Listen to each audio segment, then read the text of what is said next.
Tout ce qui doit s'édifier dans la dispensation présente a son fondement dans l'économie actuelle. L'autorité de droit à Jésus-Christ. Cela lui appartient, c'est le point de départ. Ce n'est pas en qualité de sauveur seulement que Christ a droit à notre adoration, nos hommages, notre célébration, nos louanges. Avant le Sauveur et plus haut que le Sauveur, et comprenant aussi le Sauveur, il y a le Seigneur.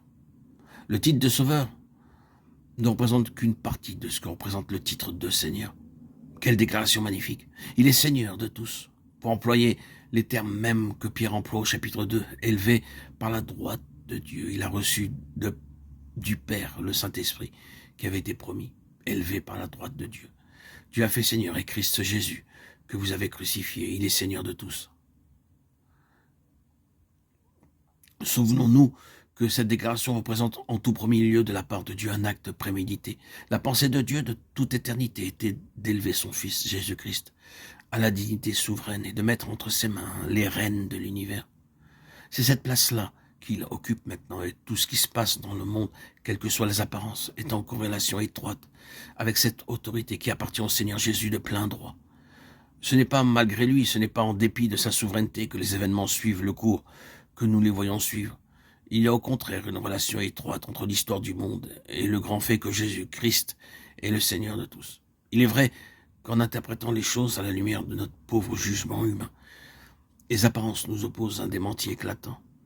Il est vrai que l'état présent du monde, vu d'en bas, est une contradiction flagrante des droits de notre Seigneur. Il est vrai que les hommes semblent fondés à demander, mais alors s'il est Seigneur de tous, pourquoi les choses en sont-elles là?